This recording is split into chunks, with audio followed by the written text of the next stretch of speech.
everyone, I'm Sean. This is who? And we are the Courageour Frights, back once again for another movie review. Yes. And this time we did Dungeons & Dragons Honor Among Thieves. Yes. So this is a film starring Chris Pine as Gaskier. Yes. Yes. And Michelle Rodriguez as the tank. Yeah, Killmonger or whatever. I don't know. Yeah, whatever her name is, something kill. It's like kill Kill something. Fest or something. Kill Fest. And some other people. Oh, Hugh Grant's in this. Yeah, Hugh Grant as sleazy politician. Yeah. We had a sorcerer guy. Yeah. Is that the guy that was in Jurassic World? Yes, it was. Okay. He played the exact same character. Basically, he's just like a panicky idiot that has no self-confidence. And then he learns to have self-confidence. And then there's that one girl that's like the tiefling. Trifling. It's like the shapeshifter. She's trifling. Yes, she's trifling. I think it's like a tiefling or something. We're flexing our knowledge. Of Our knowledge of D&D, which is very limited. Yeah. So, like, before we get into this, we've never played D&D. Yeah. But we have played, like, old school, like, JRPGs. Yes. I've been into, like, tabletop gaming forever, but I always kind of do my own thing. Yeah. But I've bought, like, Dungeons and Dragons miniatures and stuff before and, like, used them to convert into things of my own. So I know, like, the general basics. Yeah. I know what an owlbear is. I know what, like, a displacer beast is. I know that kind of stuff. Yeah. They talk about certain characters. It's like I play a lot. Like Final Fantasy, the original game was based. Like they used the Dungeon Dragon manual when they made the game. So Right. The original one has a lot of monsters that they talk about in this game. Yeah, and I think Dungeons and Dragons originally was created to be like a Barsoom type game, like John Carter. But then they either didn't have the rights or something, so then they ended up making their own game. Yeah. So I'm familiar with that source material, Yeah. but like we're not really that familiar with D&D beyond like the gameplay wise. the gameplay. Yeah, like I've known some like stories because I've like watched some videos on it. We're exposed to it like secondhand, third hand, whatever. And then of course everybody knows about D&D these days because of Stranger Things. Yeah, Stranger Things is the big one. Which is probably why this movie was made. Yeah.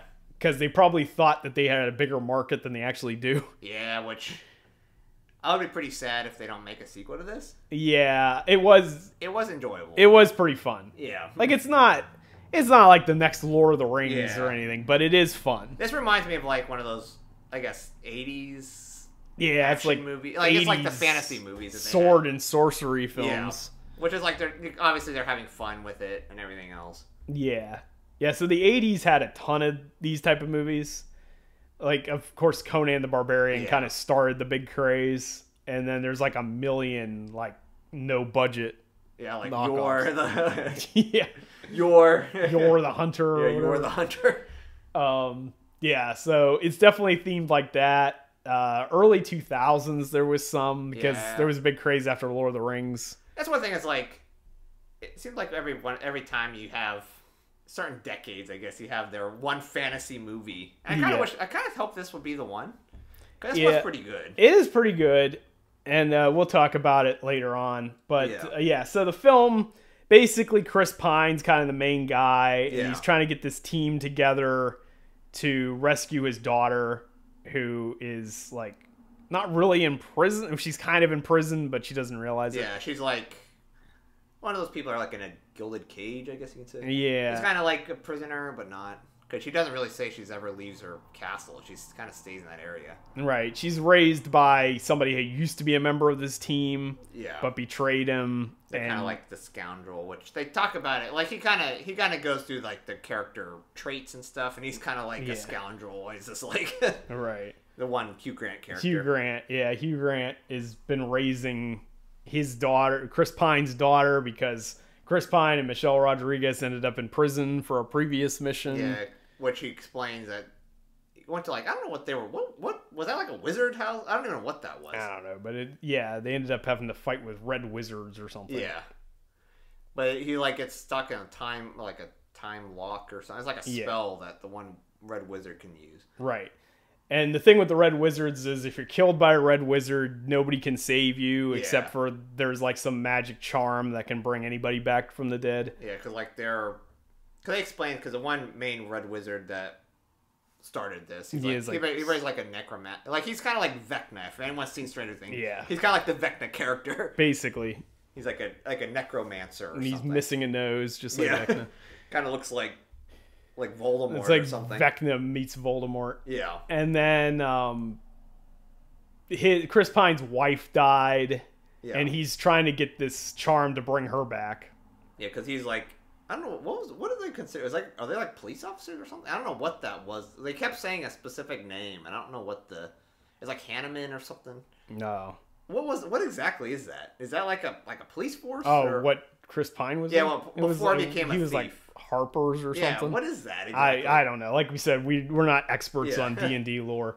I'm assuming it was like a police force or like a high guard people. Like because they were doing like secret missions or something. Yeah. Like he's a bard, but he was using his bardic stuff to be a spy, basically. Yeah, he was like a spy. Gather information on people at like taverns and stuff. Yeah, until he was almost like became like corrupted by taking like gold or something. Yeah, he stole gold that was marked by the Red Wizards or something.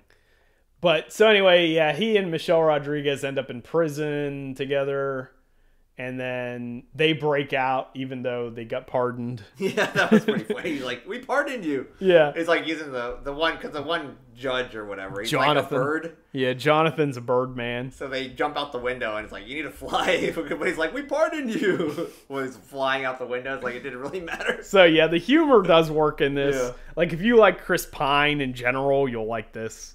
He still has the same sort of attitude he had. Like this movie has a lot of tropes you see in like Dungeons & Dragons type of trope, which I guess we'll get to eventually. Yeah. So it's more, I'd say it's more comedy than anything else. Yeah, it's definitely a comedy movie. It's not. It doesn't take itself seriously at all. So if you go into this expecting like the next Lord of the Rings or something, it's not happening. It's like a big story and overarching themes and stuff. But having said that, I did enjoy it a lot. And I would like to see a sequel made because, like, in the end, it still was pretty good. It has decent action. Yeah. It's got a lot of humor that generally works. Yeah. And there's a lot of humor with, like, RPG, like, role-playing humor. Right. Like, you don't necessarily have to... Like, you don't have to know D&D to get this movie. Yeah. Like we said, we don't really understand D&D lore, but we still knew what was going on. Yeah, because, like, the one character in there that they have to get help from... Because he needs to get, like, this helmet to break down some magical barrier. He's a paladin. The helmet of dysfunction. Yeah, the helmet of dysfunction. He's a paladin character. Yeah. But paladins in RPGs are always, like, the straight-laced people. Serious. And they're not fun to be with. Which they joke around with it in the movie. Yeah. They're like, "You're not really fun, are you?" Which that's what they are. They're not. Right. They're always. I guess in D&D, if it's like a party makeup, the paladin's always the one that starts the problems. Mm-hmm.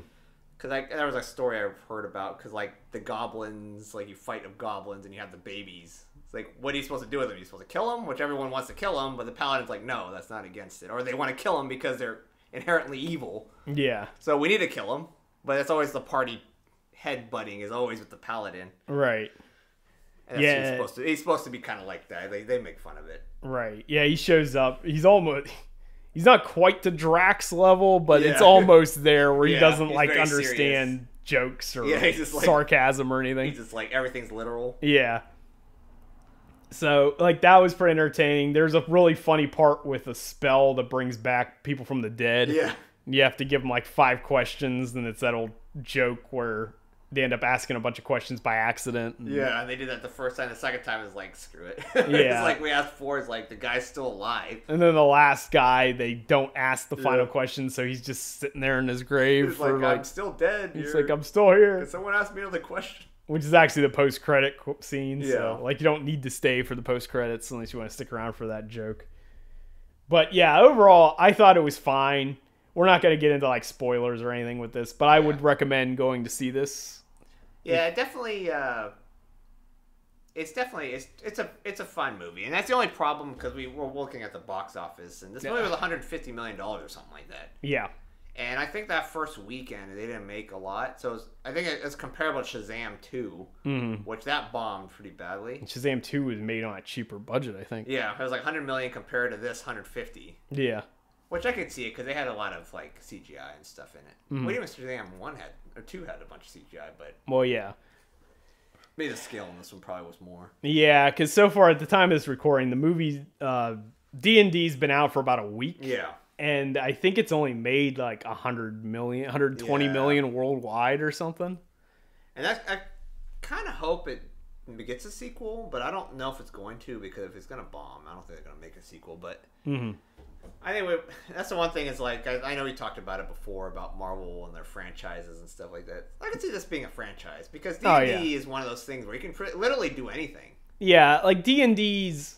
It's not super mainstream, but it's also not obscure by any means. And its influence is so wide-reaching in the world of fantasy.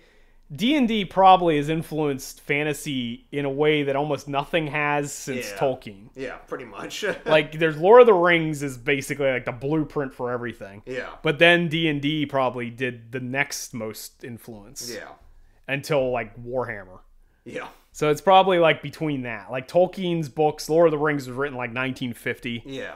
And then by the 70s you had D&D, and then by the late 80s, early 90s there was Warhammer. Warhammer, which is kind of like the same thing. Yeah. Really lore-based. Warhammer's more... Role-playing is a big thing. Yeah, Warhammer is almost more into the Lord of the Rings side of things. Yeah. Than D&D, but still, it's like, it's influenced. Yeah, because D&D... You could have the humor because, or depending on the campaigns, because I know there are certain campaigns in D&D where you're like fighting Spock. Like, you can do all kinds of crazy. Like the Enterprise, so you can literally do anything. You can do anything you want with D&D, but like, and it still makes sense. Like Dungeons and Dragons is so vast, the lore is so vast, the style of campaign is so different that like this movie is an action comedy. Yeah.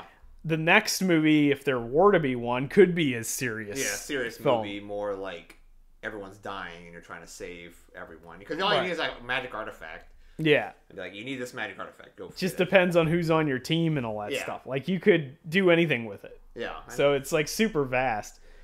And being how bad it did on the box office. Yeah, that's the thing. I don't know if it can possibly do it. Yeah, that's the thing. I don't know if there's a demand at all for it. Yeah, and I know they had that controversy before they had this movie even come out. No. Which I don't know how far-reaching it got, because people were wanting to boycott this movie because of that DLC for books.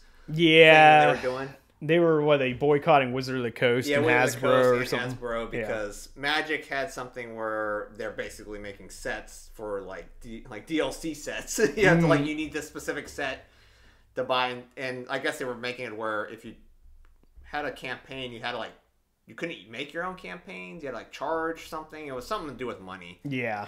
And I know a lot of people hated it. Yeah, I did hear about it. I don't know the details on it. I don't know if that influenced this at all. It could have. How bad it got. That could have been a problem because that may have caused the hardcore fan base to walk away from it. And then I know people were, that was trending for a while. And I feel like also Hasbro and whoever made this movie, whatever studio made this movie, may have been banking too much on the popularity of Stranger Things. Oh, yeah, I do. And be like, oh, Stranger Things references D&D all the time. Yeah. So let's make an actual D&D movie. But it's like, just because people love Stranger Things doesn't necessarily mean they're all going to flock to the theater to watch a D&D movie. Yeah, especially. They might go to the theater to see a Stranger Things movie. Yeah, that would be one. But D&D... But a D&D movie... I don't know if that equates to I don't think so. Viewership that they thought it would.